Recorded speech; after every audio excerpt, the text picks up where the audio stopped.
C'est Merci Bobby.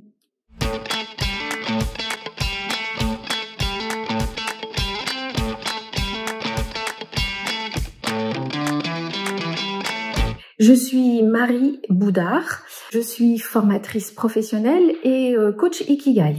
Alors si on prend une enfance marquée et une scolarité un peu rythmée par la dyscalculie, qu'on y ajoute 15 ans en expatriation où j'ai travaillé pour l'ONU, la Commission européenne, qu'on ajoute à ça 10 années en France en tant qu'assistante formation, recrutement mais aussi commerciale, un peu de formation aussi, formatrice Ikigai et donc formatrice professionnelle, et qu'on mélange tout ça, eh bien ça donne ce que je suis, donc Marie, et j'ai fondé, bien sûr que oui, il y a un peu plus de 2 ans maintenant.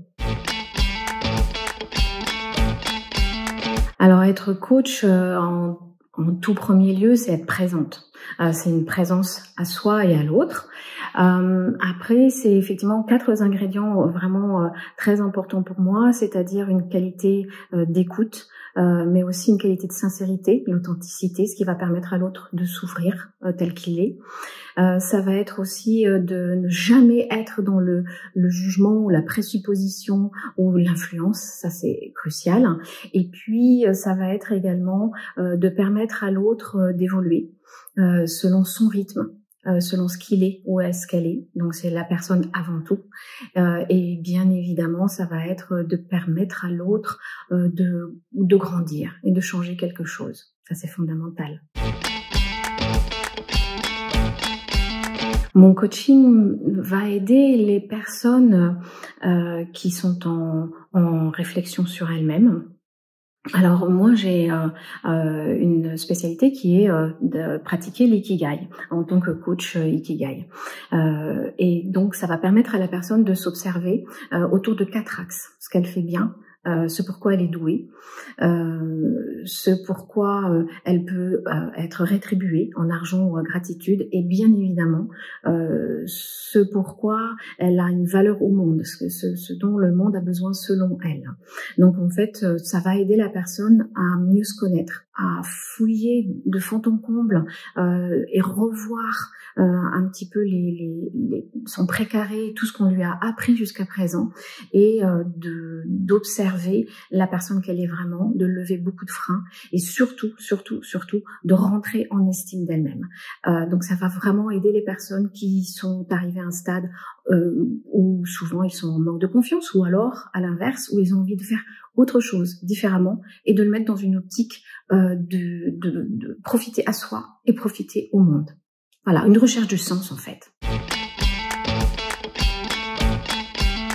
Alors je coach principalement avec l'ikigai. Bien évidemment que un coaching c'est jamais un outil, une recette, c'est forcément le besoin de la personne avant tout. Mais vraiment, effectivement, quand on commence un coaching avec moi, on va rentrer dans ce qu'on appelle le monde de l'ikigai, qui est une méthode de développement personnel qui a beaucoup de succès aujourd'hui. Beaucoup de grandes écoles l'utilisent, beaucoup d'entreprises l'utilisent, beaucoup de coachs également, forcément. Et donc c'est vraiment mon sujet de prédilection parce que moi-même je l'ai fait. Forcément, je suis issue du coaching Ikigai moi-même. Donc ça va vraiment être ça. Bien évidemment qu'au-delà de ça, il y a plein d'autres choses. Je suis quelqu'un qui est dyscalculique, comme je l'ai dit un petit peu plus tôt. Et donc, j'accompagne beaucoup les personnes qui ont une dys, qui ont effectivement pu être diagnostiquées au potentiel également. Je coach les professionnels qui souhaitent se dépasser. Je coach les jeunes, beaucoup, qui ont commencé des études et qui veulent se réorienter. Et bien évidemment, je coach aussi des lycéens pour l'orientation. Donc voilà, c'est mes sujets de prédilection, c'est vraiment le développement de soi, la découverte de soi et l'estime de soi.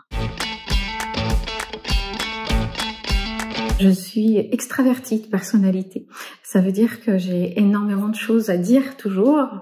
J'ai plein de passions. Je suis multipotentielle. Donc c'est très très difficile de répondre à cette question. Pourtant, allez, si je dois dire une chose, c'est que je fais ce métier par passion et que ma force principale, mon petit touch à moi, c'est l'amour de l'autre. J'ai une espèce d'amour inconditionnel pour les gens.